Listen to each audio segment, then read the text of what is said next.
Hi, everyone.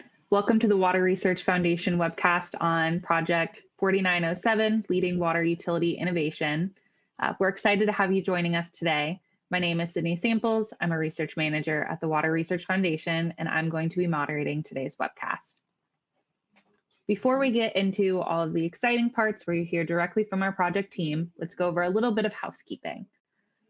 To start, throughout the session, you can type your questions and submit them through a box below the presentation on your screen.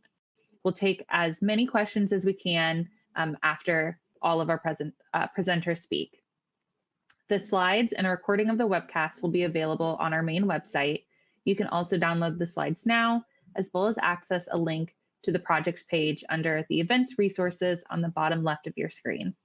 Through this portal, you can find both of the final reports and a link to the web tool that are going to be on our project page. A certificate of completion will be automatically generated after the webcast. If you have any questions, please contact Michelle Suazo. Her email is on the screen right now. And lastly, please stay with us to the end of the webcast and complete our survey.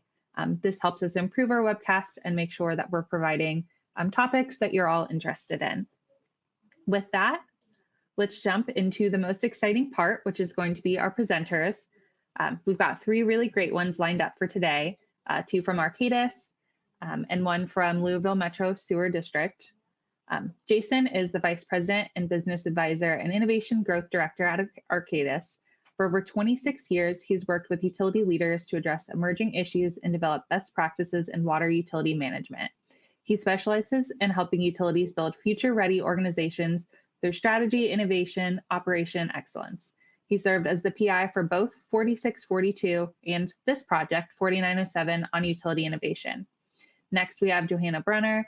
She is the Strategy and Transformation Practice Lead for the water sector of Arcadis North America. Her expertise is focused on developing sustainable strategies and transformational programs at water and wastewater utilities. In this role, she helps empower utilities to meet current and future water sector challenges by leading more creative and agile organizations. And lastly, we have Kim Reed. Kim is the Chief Innovation Officer for Louisville Metro Sewer District in Louisville, Kentucky. She's responsible for developing and promoting the organization's strategy for innovation, which includes supporting the pursuit of new business lines, innovative technologies, economic development, operational efficiencies, and cost-saving initiatives. As you can tell, we have a really great group of speakers for you. And with that, we'll just pass it off to Jason to kick us off. Great. Thank you, Sydney. Super excited to join everybody today and to share a little bit about the journey that we went on with the Water Research Foundation 4907 project. But before we get started, I just want to recognize what a fantastic team we had in this effort.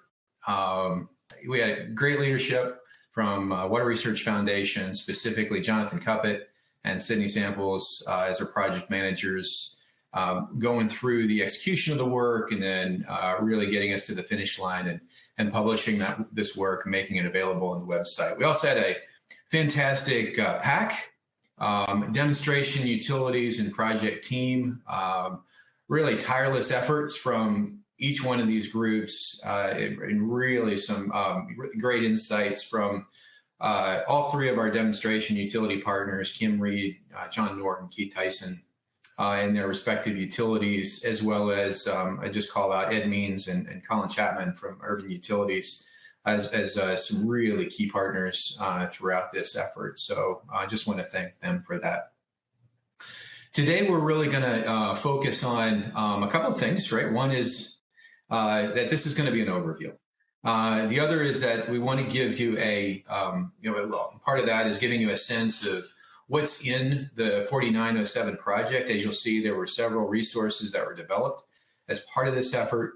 But we also want to give you a sense of the content, right? The tools, tactics, and lessons learned that are captured in there.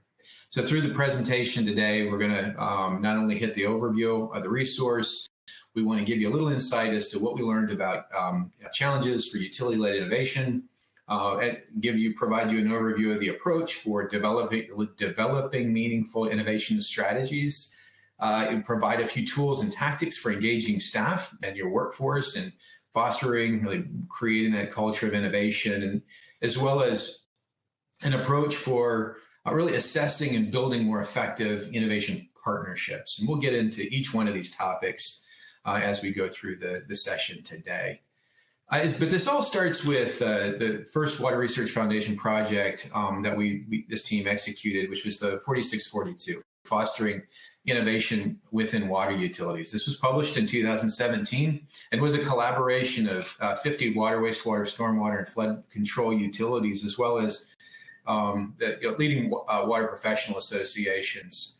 This effort was really about identifying, well, a couple of things, right? One was it recognized that it doesn't matter how many ideas come up in the sector, it doesn't matter how many inventions come up in the sector. Really, the pace of innovation and of change is really driven by utilities and utilities adopting and applying these ideas. So the premise of WRF Project 4642 and 4907 is really to equip utilities to identify these opportunities to really change practices, to improve outcomes, and to do matchmaking with the new thinking and the new ideas that are coming up in the broader sector. So 4642 is really about how you execute innovation management as a business practice within utilities. There are some key resources there. Definitely recommend that you check them out. First is Utility Innovation Framework, which boils down the basic disciplines, business disciplines that are necessary for supporting innovation within the organization. The second tool is the Innovation Environment Self-Assessment. So it's not only what you do, but it's the environment that innovation is executed in, right? It's the environment provided within the organization. So the Innovation Environment Self-Assessment is a very brief survey to help you get your arms around what kind of potting soil do we have at this organization, right? And that's agnostic of organization, can be used certainly within utilities, but then broadly as well. And the last but not least, there's a series of case studies, private and public utility case studies that were provided about really showing these innovation programs in practice. So this effort was published in 2017 with this group of utilities. But while we were doing this work, we heard several questions come up from the innovation leaders. And these questions really boiled down to, well, there were several, but three of them came up quite often. One is, how do we better focus our energies on the things that matter to our organizations? Or maybe put a little differently, how might we build innovation strategies that better align leadership expectations and organizational needs with our activities, right? The second is, how might we engage our workforce, really the entire group, not just a skunk works, right? Not a set aside group that just is, they're the only ones that focus on kind of new ideas and technologies and practices and whatnot, but how do we mobilize the entire organization, which is the secret sauce for really creating that culture of innovation. So the second one, how might we better engage, right? To really fuel or power innovation. The third, it recognizes that the challenges that we face in the sector are bigger than the resources of any one organization. And so the question is, how do we partner? How do we collaborate more effectively to accelerate innovation? These questions really were the foundation for Project 4907, which ended up being a larger group than we had in 4642. We ended up having over 100 water, wastewater, stormwater flood control utilities, the leading water professional associations, we had universities from international representation of universities, manufacturers, consultants, incubators, entrepreneurs, and regulators. And this group of over 100 organizations came together to share insights on how best to build these innovation strategies, how to mobilize our stakeholders, and then how to collaborate on developing new insights and ideas. This project, the methodology was really built on doing industry research, broad surveys, international surveys. There were interviews, one-on-one interviews with key practitioners around the world, as well as a series of workshops that we had both on site as well as virtual to really test the ideas that were coming out of these conversations. the project 4907 really resulted in what we call the Innovation Leaders Resource. It's really a compendium of tactics, tools, lessons learned, and case studies. The contents of this resource attempts to really unpack what are the challenges that you face in building an innovation strategy, engaging your workforce, and then having, leveraging partnerships, and then providing you with tools to try to address those challenges. It is constructed into 3 modules that walk through each one of these, just loaded with insights from practitioners from around the world. In addition to the Innovation Leaders Resource, we built the Innovation Planning Tool, which is an online tool available on the WRF site that walks you through the process of self-evaluation, of identifying some tactics and tools that could help you address some of the environmental maybe challenges to innovation that you have. It's more would have to do with process or measures or metrics. You find the resources there in the planning tool. The third thing that was developed as part of this was the executive's brief. The common story of most of the organizations that have the innovation programs is that you had an executive that recognized that innovation is really important to the organization, important to the future of the organization. So they come back and they, decide, hey, we want to do this. Let's pick a team. Let's mobilize this team and let's go be innovative. But there's more to the story, right? There's more to that role than the initiation or activation energy that's necessary to get things going. And what the executive's brief does is really identifies those key tactics that executive can implement throughout the lifespan of their tenure, as well as some really important, crucial, we'll call them, collaboration points that they during which they can work with their innovation lead to help frame and then maintain momentum on the program. And we'll talk a little bit about each one of these in the upcoming presentation or upcoming slides. So at this point, actually, I'm going to turn it over to Joanna Bruner, who is going to walk us through the Innovation Leaders Resource, Module 1, looking at how to build better innovation strategies. Joanna? Yeah, thanks, Jason. So in Module 1, as Jason mentioned, this was really focused on building that innovation strategy, which can really help guide and launch management of an innovation program or practice. It's that succinct guiding document that's going to provide that direction, that pathway, and help kind of track progress. Framing the challenge a little bit around building this strategy, you can see some of the insights that we gathered through this project here, where only a little over a third of utilities have defined the relevance or expectation of the impact of innovation. Only 29% of the utilities had aligned innovation investments to their organizational strategy or philosophy. 13% had developed a plan or guide for innovation. And 73% of those innovation leaders listed resources as a top challenge to launching a program. So we had lack defining expectations, aligning with strategy, and putting that all into that succinct plan, which really makes it difficult to really advocate for the resources that are needed. So that really led us into really focusing on building that strategy. And we knew that we wanted to frame the strategy around the utility innovation framework that Jason mentioned, which was developed in WRF Project 4642. We did take another look at this framework within this project, and we did simplify some of the terminology as part of the framework, really to make it more intuitive. But you'll see that how we've structured building the strategy really started, the foundation is this framework where we have the 3 need areas: leadership, process, and culture, where leadership is about framing the priorities and expectations for innovation investments. Process is about supporting the evaluation and adoption and really that risk-controlled environment. And lastly, culture being about engaging people in creative dialogue and exploring ideas that create value for the organization, the community, as well as the ratepayers. Each of those need areas also had defined disciplines that really identify the behaviors that innovative organizations needed to really exemplify to create these cultures of innovation.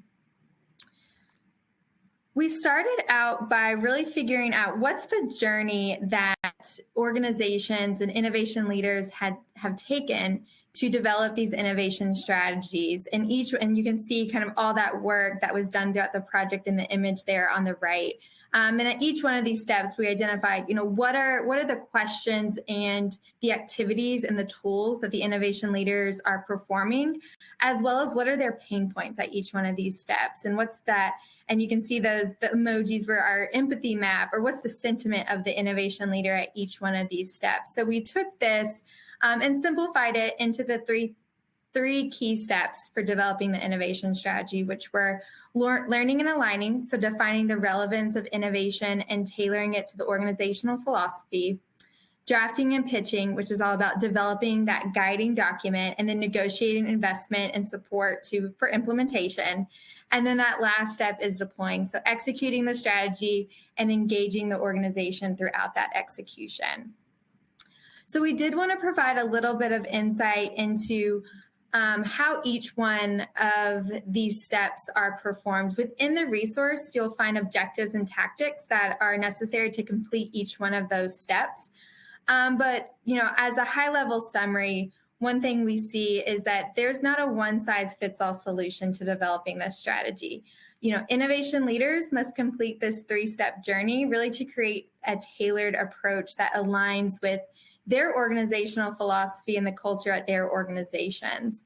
But first, we see kind of the big first step is really understanding what are the historical successes and challenges, and doing that through informal, formal discussions with staff, even formal interviews or focus groups, doing surveys. A lot of organizations have used that innovation environment self-assessment that was developed in WRF 4642 to really understand that current innovation environment. And this starts mobilizing staff to help co-create the program. Then we see working with leadership to establish the aspirations, the drivers, and the objectives for the program based on the staff input that was gathered. And this can be summarized in an innovation charter, which is that image you see on the right. A template is provided in the resource, and this charter outlines the structure and overarching direction for innovation. The next item we saw was to collaboratively identify your current and target maturity levels for innovation. Maturity is really the degree to which an organization has documented the standards, uniformly adopted those standards, and even engaged external organization and program activities. Establishing maturity levels assists utilities in developing realistic goals for the program, as well as identifying opportunities for growth and improvement. It shouldn't be considered one size fits all nor static, but are unique to kind of your purpose, resources, and nature of the organization. In Project 4642, we defined 3 levels of maturity. In this project, we expanded those to 6 levels and grouped those into 2 different categories, where first category is the supportive maturity, which describes more of your informal programs that are usually managed on an ad hoc or as needed basis. And then that moves into the active maturity levels, which really describe the cross-departmental adoption of innovation as well as engagement of external partners. And the final item around building that innovation strategy, or key step to this, is engaging your past innovators to right-size the building blocks to reach those aspirations. So what are we going to do to achieve our vision? And we like to engage those past innovators to identify, what challenges they experienced in the past, and how can this innovation program really break down those challenges and make it easier to innovate for others as well. These building blocks can be documented in an innovation program roadmap, which again, a template is provided in this resource. And this roadmap summarizes those immediate, near-term, and long-term innovation program elements to reach that program vision and achieve the objectives. It is a great template, and it also categorizes these building blocks based on the need areas of the utility innovation framework, really connecting those program elements with the development of a healthy environment for innovation. One last tool I did want to mention was the WRF Innovation Planning Tool, which guides users through a simplified planning process to develop a high-level innovation strategy, as well as identify the resource needs for implementation. This tool was actually developed through a design sprint with our participating utilities, really reflecting the needs of small, medium, and even large utility innovation leaders. It provides the practices collected from innovation programs around the world to help current as well as future innovation leaders really tailor their program development. Overall, the tool allows users to assess their current innovation maturity using the utility innovation framework. It allows users to define their their target maturity level and then set improvements to achieve that target maturity level. It also identifies program metrics and allows you to track progress in achieving those metrics, as well as progress in implementing your innovation plan. So I want to pause there before we move into Module 2 and get some perspectives from Kim. And I was wondering how you've encouraged engagement of staff and leadership in developing the innovation program at MSD. Thank you, Joanna. So as one of the demonstration utilities for 4907, leading water, wastewater utility, it was instrumental for us in initiating our program and really how do we encourage employee involvement, as you stated, Joanna. I want to thank Arcadis first of all, for supporting us in our strategic efforts, as well as our innovation, setting up our innovation program.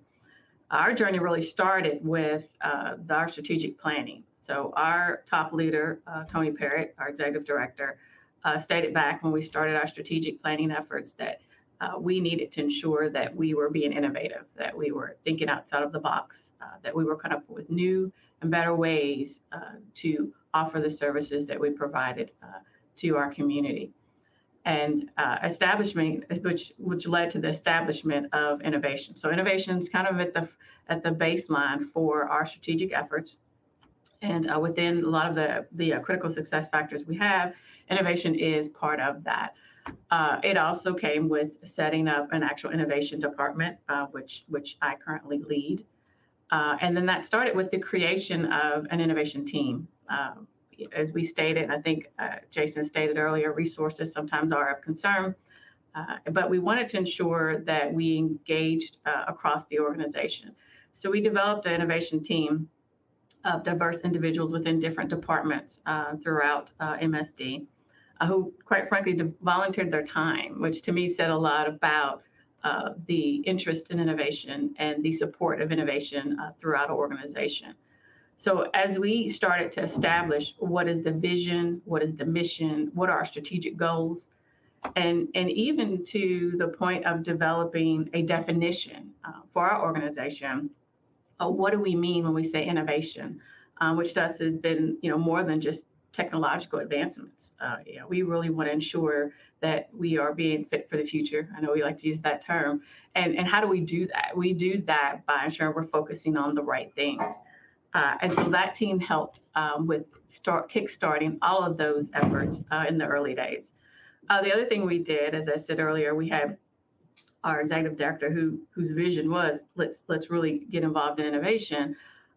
But we also met with him regularly, and he consistently set some visions and some insights for us on where are those critical areas that we wanted to look at. What are the important things that we wanted to focus on? We started out when we initially built our 5-year plan and what we want to do strategically with a steering committee, cross-representative steering committee, to really establish some of those foundational items. But to be honest, as we transitioned to more of a mature program where we were really building the culture within the organization, we've now using other meetings like our executive team meetings, et cetera, to communicate some of those efforts that we're doing. One of the other things that I wanted to touch on is really the employee touch points. So we not only did we do some focus groups and talked with employees about innovation, their thoughts on innovation. We even asked whether they'd been innovative. We would ensure they understood where innovation lie within the organization. We also conducted a survey, and of that survey, to just increase awareness of what we were doing and to gain information from them on what we might need to do a little bit differently. And some of the interesting things we found out was that luckily 75% were aware the importance of innovation and how it was aligned with our strategic plan. And since this was fairly early in our process, we're very pleased with that. 9 out of 10 of our employees ranked innovation as being important to MSD's future success.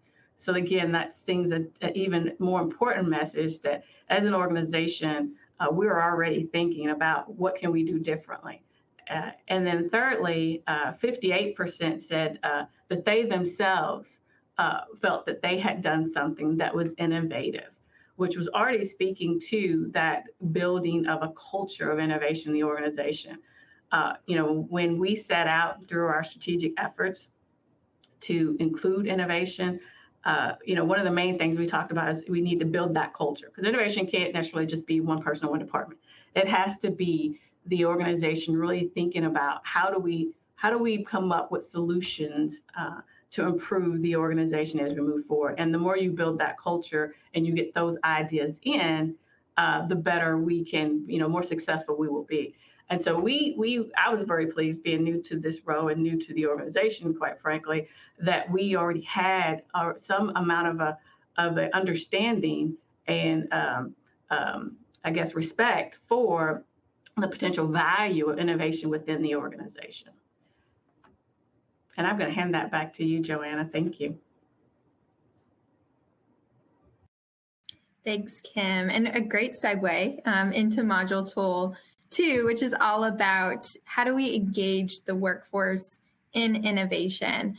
I do want to do kind of a midpoint reminder.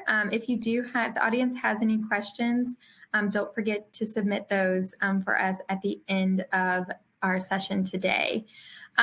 With module 2, this was about that engagement is fundamental to really creating an organization that is equipped to sustainably develop those new solutions to some of those emerging challenges we're facing. But obviously, there's a lot of challenges when we start thinking about involving people throughout the organization. Some of the insights we found that 1/3 of the utilities conduct some form of organizational culture assessment to really understand the engagement level of their staff. 20% of utility employees feel empowered to take part in organization. I think this was a really telling insight that 80% of our staff feel a little bit left behind when it comes to innovation. And then less than 20% of utilities explicitly recognize or reward innovation activities. So that led us really to understanding what are some of the key elements to engaging staff in innovation. And these were summarized into these 3 items that you see here. The first being assess, really exercising approaches to evaluate the impact engagement has on culture and identifying areas of improvement. How can we better engage staff? The second is lead, supporting individuals or even teams who actively seek, direct, and foster the growth of new concepts. So how can we better provide the resources and processes and support to make sure those that do want to innovate have what they need to do that? And then the last is involve. So implementing practices that connect us and reward staff to create, develop, and deploy new concepts. So digging into this a little bit more specifically, for each one of these, we developed objectives and tactics that innovation leaders can take to better exercise these 3 elements. Thinking about or taking a look at some of these, the first was around leadership. So really creating that structure that designates a leader to drive innovation, engages your leadership team in that decision-making, and allows staff to dedicate time to innovation. You can see kind of a structure that was identified the utilities there on the right-hand side. And this was really thinking about the innovation leader and team could lack the necessary autonomy or identity or influence required to be successful and to really change culture if they don't have that direct access to the leadership team, and could simply become that exploratory group or that skunk works team that Jason mentioned earlier. So to create an organizational structure that supports innovation, we found it best to consider providing the innovation leader a senior role, maintain engagement of leadership through an advisory panel, or making sure that there are succinct updates to the ELT or the executive leadership team on the progress, and then allowing staff to participate in cross-functional ad hoc or temporary teams to help develop and submit their ideas. Another key aspect of this was facilitating engagements that fosters the collaboration. So how can we get staff together to voice their ideas, build off each other's ideas, provide some diverse perspectives, and then providing pathways that are easy and simple for staff to submit their ideas. And some of these tactics we found, or utilities found being very successful, were those ad hoc innovation teams that I mentioned earlier, having your lunch and share educational sessions to really broaden perspectives. And then many have implemented idea management, virtual idea management platforms that allow staff to submit ideas really anywhere at any time. Another aspect of engagement was reward and recognition. Rewarding and recognizing staff for innovation really encourages that repeated creative thinking and communicates to staff that this is something we want and we want to move towards too. And it creates that ripple effect that encourages those rewarded to participate again and even advocate or become ambassadors for their peers to participate in the future as well. What we found when structuring innovation rewards and recognition program, it's really critical to create diversity and flexibility to ensure that really all have the opportunity to be included, and even trying to structure that with your other rewards and recognition program organization-wide. We found that tiered structures that rewards both groups and individuals can be very successful. It gives the opportunity to recognize peers, anytime success strikes, but also develops those loyal innovators who are motivated to really reach that next level of innovation. Another aspect of innovation was training, or really just expanding the skills or knowledge of staff around innovation. We found that only about a third of utilities provide some form of innovation training, and those that do make it, very few make it regular or required. They found that innovation training should be a topic incorporated even in your organization's training curriculum, but that level and depth can be tailored based on employees' role in the program. The training could include just awareness of the innovation program and how it works. Tactical skills, what are different brainstorming tactics that are out there? Interpersonal skills, a lot of innovation is collaboration and working in a team, as well as storytelling. How do you communicate, pitch your ideas? So Kim, wanted to hand it back to you and ask you, how has MSD engaged staff in innovation? Thank you, Joanna.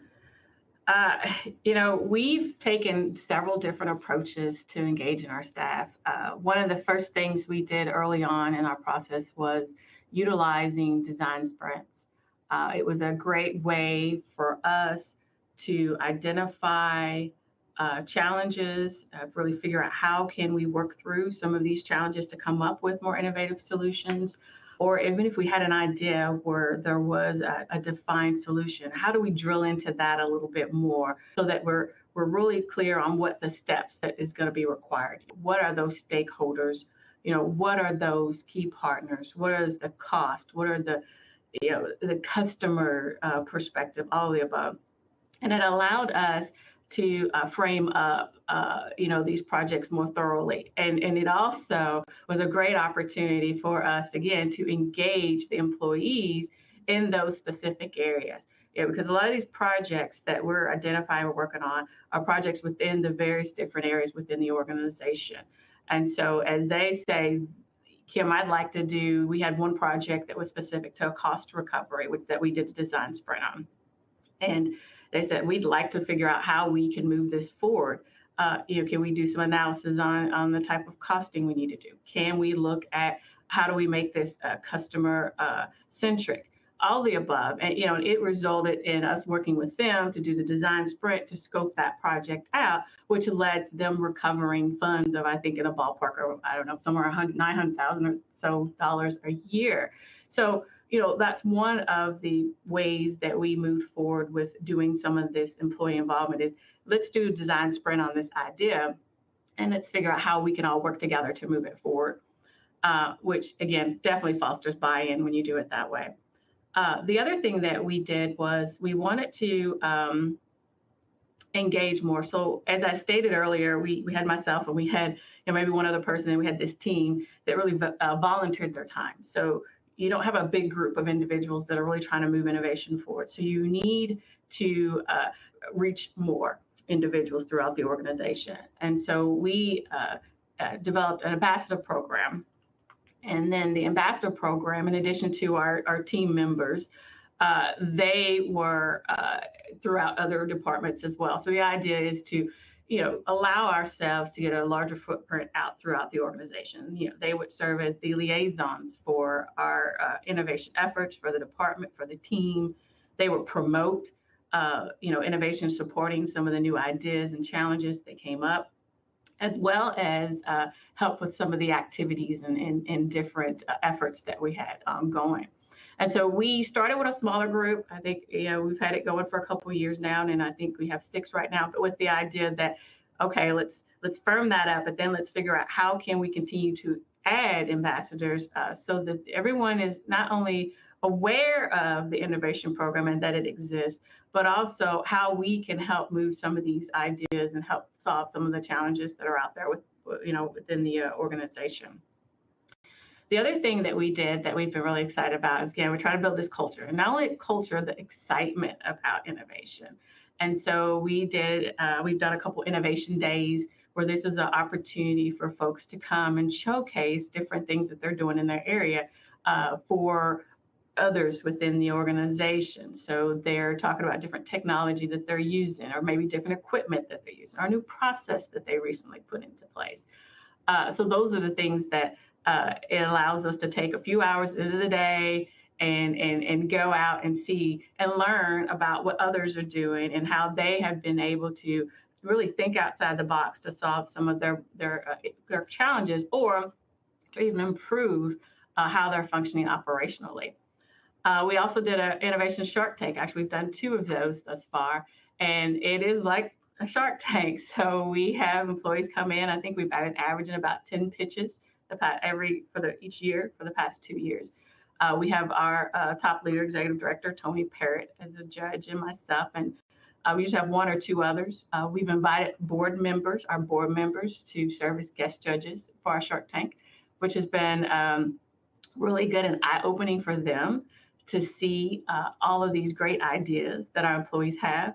And it's helping them to see the excitement that the employees have that opportunity to say, I've got this idea, I've had this idea, I want to figure out how I can move this idea forward.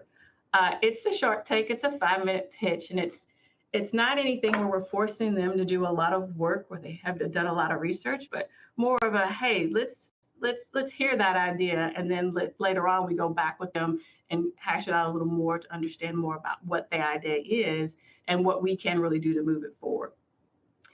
And we've had some great ideas come through there. Of course, solar panels, we've had some customer education programs, we've had some, of course, technology. Technology is always big. We've got some good technology ideas.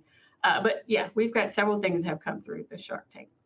And then the last thing I'm going to mention is we have Innovator of the Year. We started Innovator of the Year recognition. So essentially, whereas the Shark Tank is a way you can come and pitch your idea. Innovation Days, where you can kind of show what you're doing in your area that's out of the box. Innovator of the Year is one person that gets recognized for doing something innovative at MSD that has added value to MSD.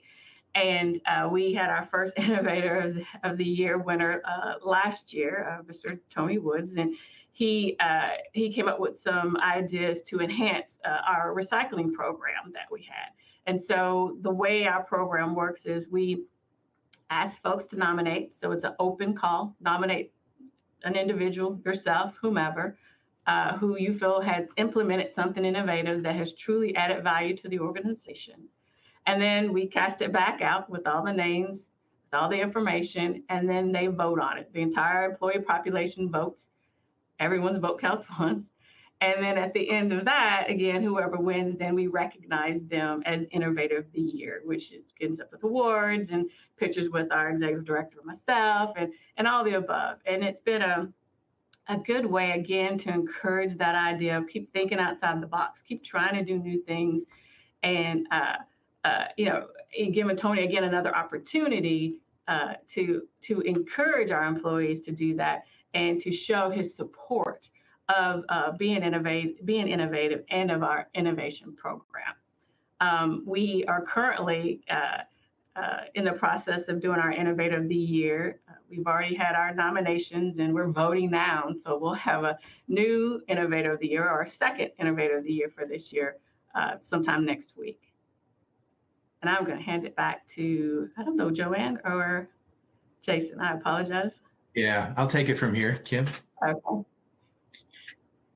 Great, thank you. As Kim was explaining, and as you clearly heard there, that there's a wide range of ideas that come through programs like this, and sometimes there's a distinction drawn between research and innovation and whatnot. And what we find in most organizations is that's research and innovation are part and parcel connected. Your traditional research programs that may be more lab coat and treatment technology, type of efforts certainly benefit from some of the tactics, tools, and principles that are coming up within the innovation guidance that have been developed over through 4642 and 4907. But in fact, most of this is built off of that experience, and it really expands to things like new tools for health and safety out in the field, or new business practices. So the intent is, again, not only to broaden engagement with these innovation programs of people from, say, that research and innovation team, to it really mobilizing everybody within the organization, but also to broaden the solution set, right? Not just technologies, but to include practices, to include maybe new services to provide to the sector, but really to look for any idea that's going to really create value and help advance the strategic plan of the organization, or inform the organization on what's next. So I'm going to talk about the last few resources that we have as part of 4907. One is Module 3, which was really looking at the innovation partnerships. Now, a number of things that were very clear. First off, that most organizations, most innovation leaders have external partners. And nearly 90% of the programs that responded said, hey, we do have a partner. And these partners bring more than just skill sets. They bring and ideas. They actually bring funding. They bring time. And what we saw was an average of a bump of 46% in funding.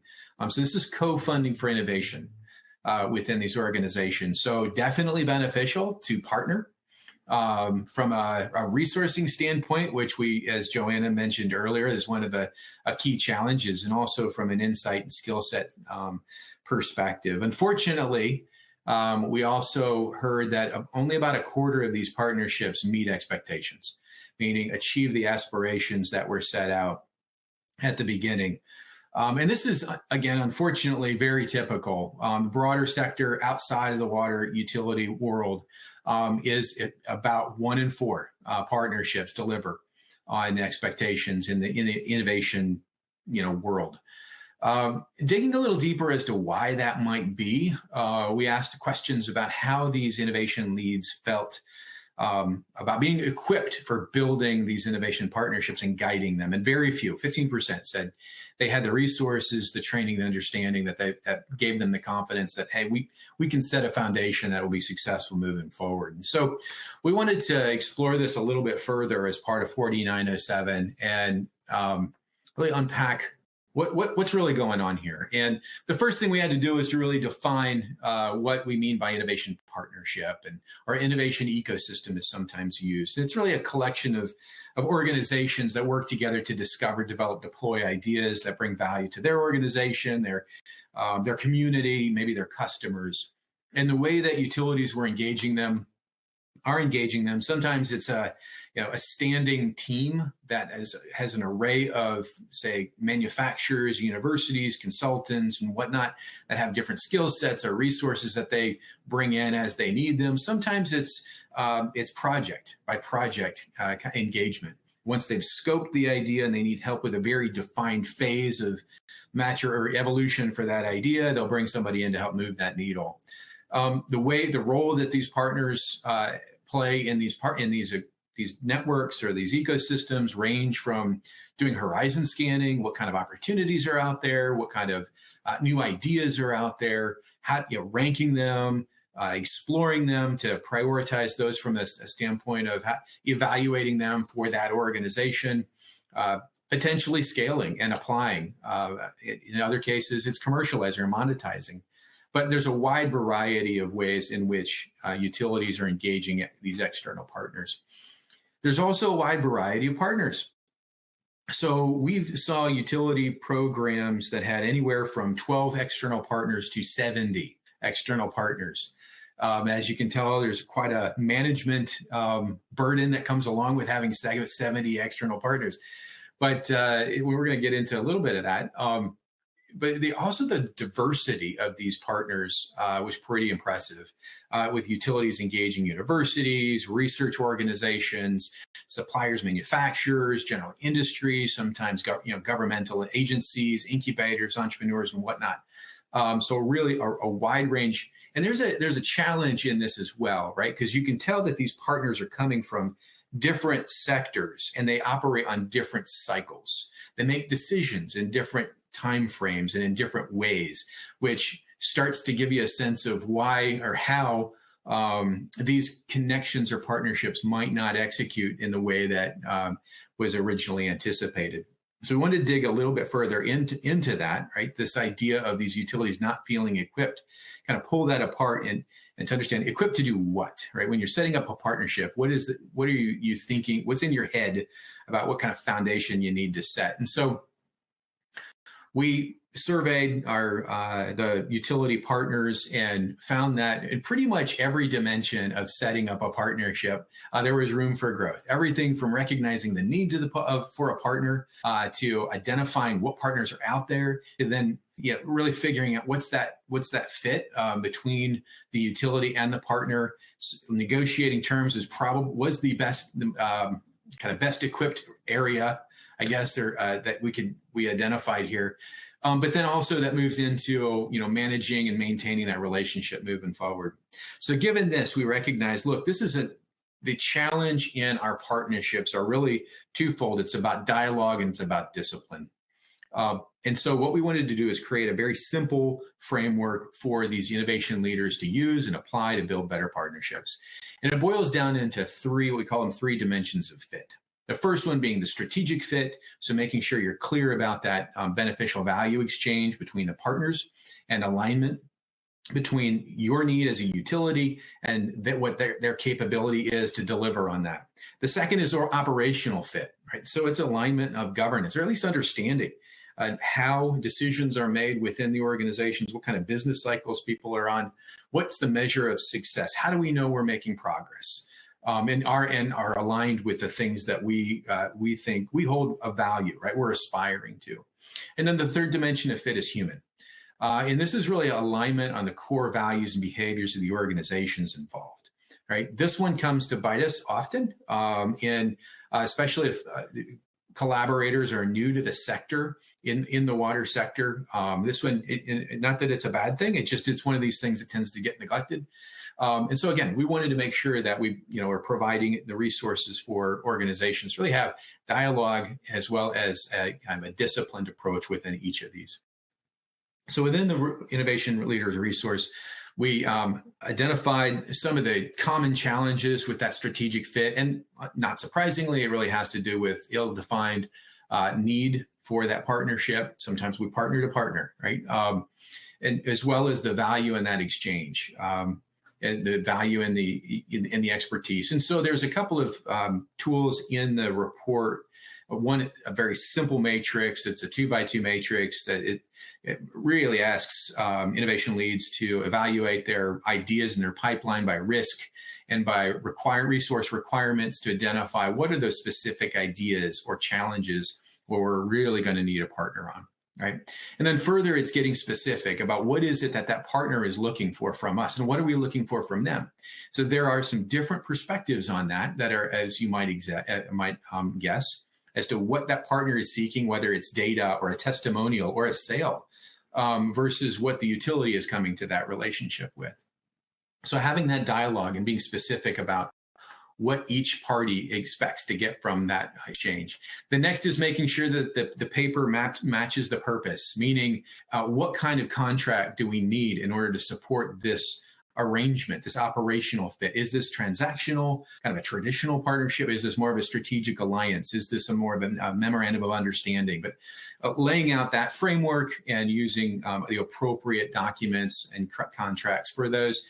But the sleeper here is really this alignment of decision making, making sure that you have peers within organizations connected to each other. So if there's a big disconnect between the span of control, authority to make decisions, and who's representing the utility versus who's representing the company or the external partner, that is a breeding ground for issues. Right. So making sure that there is a way in which you're right sizing these connections and you have peers connected with each other, or at least outline and be very descriptive as to how you're going to be making decisions and moving projects forward. But that governance piece and authority piece is a huge one. Very quickly on human fit. This one really rears its head when you get into, say, branding and use of testimonials and aspirations or use of data down the line, if it's been shared. And it really, the human fit conversation has to be done early, really determine whether or not the overall purpose of the organization. Some of that you can get off the internet, right, from their website. Some of it you get through dialogue. Some you can end up doing possibly breaking your projects into phases. To then kind of try some things out with this partner to ensure that this is a match made for success. The next thing I really quickly wanted to touch on was this executive's brief. We try to boil things down here in conjunction with a great group of executives that provided their insight. One, Louise Dudley, was fantastic CEO for Urban Utilities at the time. Provided us with this quote, which is traditional thinking and solutions are no longer enough to solve today's challenges. By embracing innovation and turning conventional thinking on its head, we can pioneer the latest breakthroughs in water management so our cities stay healthy and livable for our people and sustainable for our environment. Well, this is a fantastic sentiment and one shared by a lot of executives out of the gate. What Louise Dudley, and you've heard about Tony Parrott at Louisville MSD, Spencer Bruce, several others at utilities across the country, really around the world. They not only add this kind of activation energy with statements like this and ideas like this, but they also stay engaged. And so, in talking with those leaders, we boiled down 5 critical tactics and 2 collaboration opportunities with the innovation lead. The critical tactics are, number 1, making sure that the program is aligned with organizational need and expectations, both for innovation and with the organization. Right? The second is making sure that you're in that role as an executive. You're there to ensure and provide resources for the exploration and development of new concepts. It's making sure measurements are there and used. Reward and recognition for activities, as well as demonstrated support through engagement. And then lastly, these 2 opportunities for collaboration are build that strategy with your innovation lead, and then also stay engaged and visible as part of the program.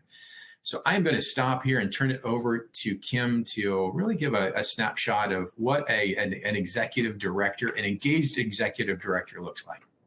Kim? Thank you, Jason. So I'm going to make this fairly quick because I want to make sure that we have an opportunity for questions. As Jason said, having an executive sponsor, that top person who is engaged in innovation, who supports innovation, who sets, quite frankly, the expectation for innovation is really vital to sustaining those innovation programs. And we've had that in our executive director. And, some of the ways we've done that to really continue, and I wanted to speak about this a little bit, is how we're recognizing innovation and doing this annual report. We do an annual report every year for innovation. And it's not just about the things that we as an innovation department are involved in or that we have pushed, but it's really looking across the organization on all the things that have been done that are innovative. I'm not going to say we get everything in there. We try to take out some of the key items, particularly those that have high employee involvement or that were cross-departmental, to showcase the great work that's being done throughout the organization. And what it does as well is it gives us an opportunity to really promote that culture and to let everyone see, not just for ourselves, what we've done. We know what we've done, but what everyone has done. So we distribute this through our board. So it's another way to explain to our board the things that we're doing that are innovative, our executive team, and we also post it to our SharePoint site.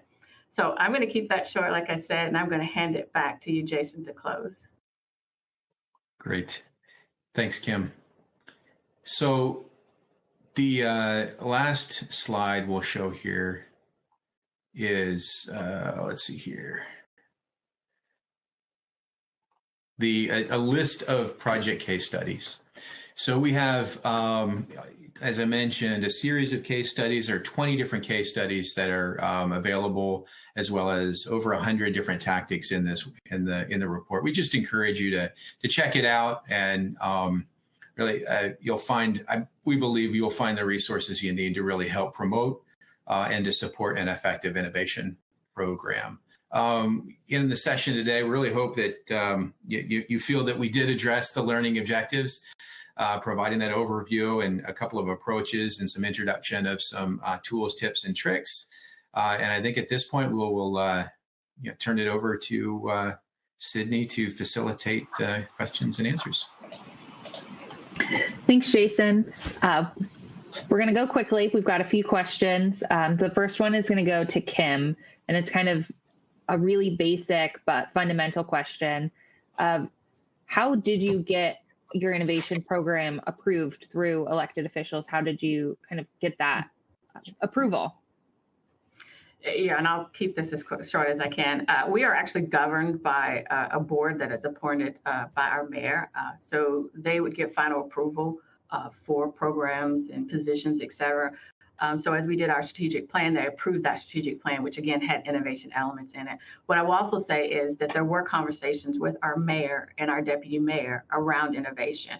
And the conversations really focused on what are those things we were doing. Why were we looking at innovation? Because we want it to be sustainable, because we were looking at how we can bring in more revenue, because we were looking at operational efficiencies. And so as we framed it that way and continue to make it clear that this is not just go buy all new technology, but we're really looking at how we can move our organization forward as we look to improve or to resolve challenges. I think that's what helped us move that program forward. And that was as fast as I could do for you. Thanks, Kim. Our next question is going to go to Jason. Do you have any suggestions that organizational subordinates can use to approach decision makers with these innovations, tools, and tactics when you kind of have that hierarchy gap?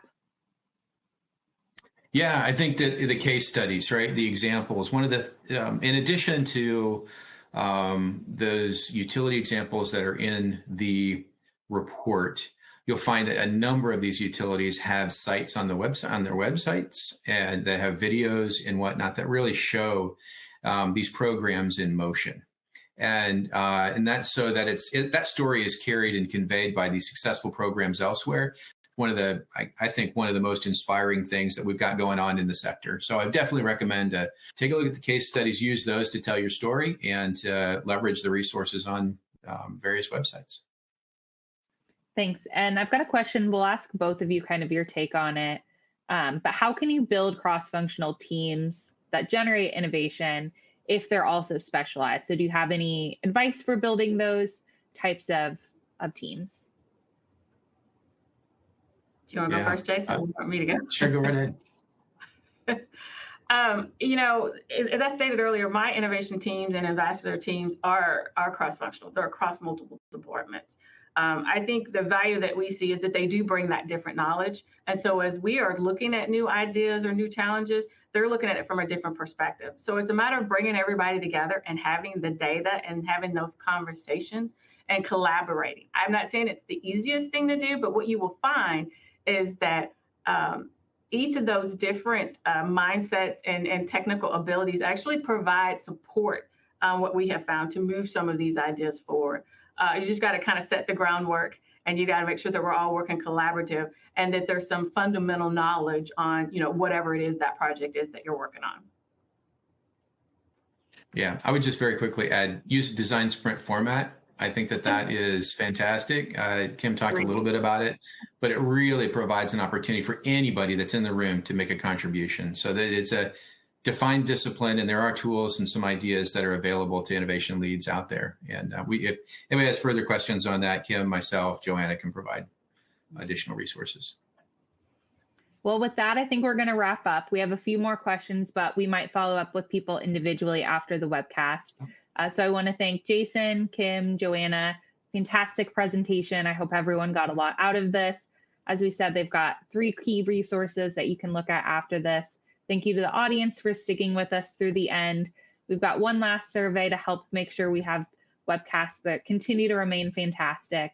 And with that, I'll just wrap up and say thank you. I hope you all have a great rest of your day. Thank you. Thank you.